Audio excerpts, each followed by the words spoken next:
wait a minute, some of this makes sense here. You start hearing a message long enough and you start focusing on it instead of your circumstances. God's grace started to work into my life. But that very session when I left, I got to the bottom of the driveway at the bottom of the hill at that stop sign. And I actually was not going to go to work. I had contemplated at that point that I just didn't want to live. I just thought, there is no way it'll ever be the same.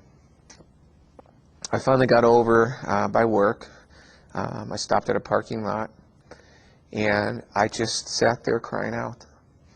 And I just begged God. I just told him I could not live like that. The pain was just, I just couldn't believe it could get any worse, and it was. And at that very moment, I don't know if it was the lesson of the day or the scripture we had been reading, I just kind of felt I could catch my breath. It was like a pause, I guess. I just felt there was a moment there when it kind of just let up. And I felt, okay, you know what? I am going to go to work. I think I can say now, looking back, I think I actually felt hope at that moment. I'm not sure what it was hope in. I don't know if it was hope in what Christ had done for me. I don't know if it was hope that, hey, you know what, I can breathe here and out. And a lot of things started to change. One of the first ones was I started eating. I mean, I was taking in calories and I was consuming food, but I literally started feeling like I could eat. And I began to feel like, things can get better. There is an end. And the one thing that I got to my office, I sat down, that came to me, you had been telling me this many, many times. It started in small group long before this trial started in my life. You had said to me how a trial works, that a trial has a beginning and an end. There's an A and a Z.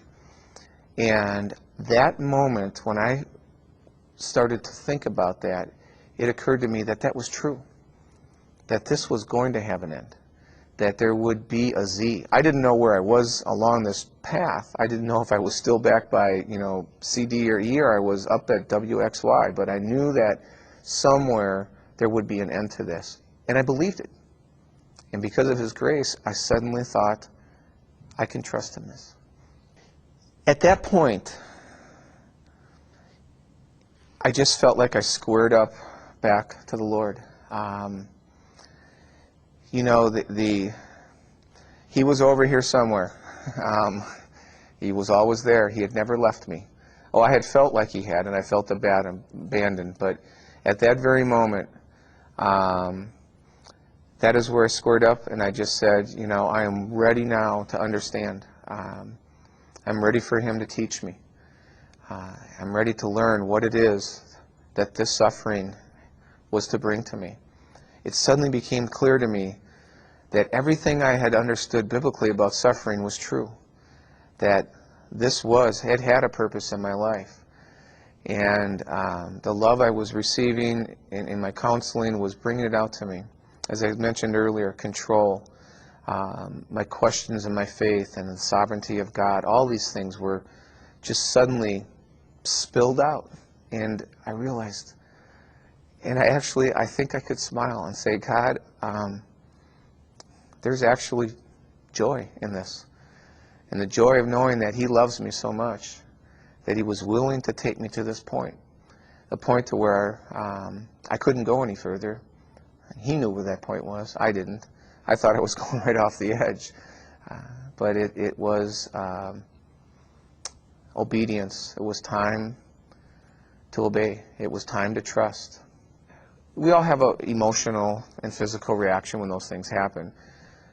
But before, I always responded in me, in a worldly way, in my analytical thinking, in the Bruce solution.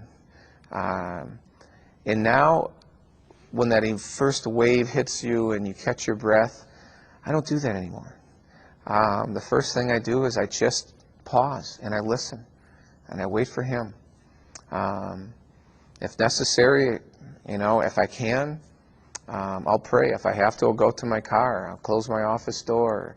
I just know now that He is the first thing I have to turn to.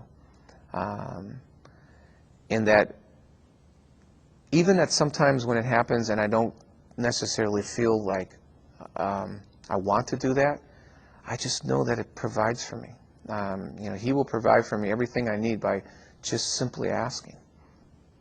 Day by day, by walking this process, by being faithful, His grace did come through.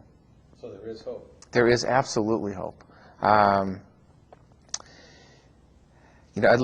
would share this. In Welch's book, he has a lot of great conclusions on he's seen so many people recover from depression that the one thing that I got out of this was humility that I didn't ever know before.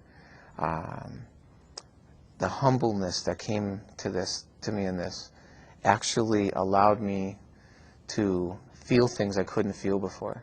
And here's a great thing. This trial, when it is finished, and I know it'll be over at some point in time, I look forward to the amount of ministry and witnessing that I can do now to other people. And if it's just loving them and letting them know that there is going to be a brighter day, that in itself just makes me feel better. There's just so many things that people are being affected by that take them into depression. I know that those things now actually can strengthen people. I know that those trials can make people closer to God. And now when I'm praying for them, I can pray that exact thing, that the Lord will draw him closer, draw this person closer in this process, and allow them to be exposed, because that's what He did to me. It sounds harsh, but I felt that I was just cut open and totally exposed, and it was a good thing. Well, now I have learned that is where I have to put all my trust. That my ways, and this is even amazing to think that Bruce can even say these things, that He is the only solution. As soon as I revert to my old ways, and I still do, there's still moments where I go back to Bruce wanting to have control, or I'm not satisfied with God's plan. But now I know that by trusting in His plan and in His ways and not my own, that I can have joy. It is just a peaceful, joyful feeling to be able to trust in Him.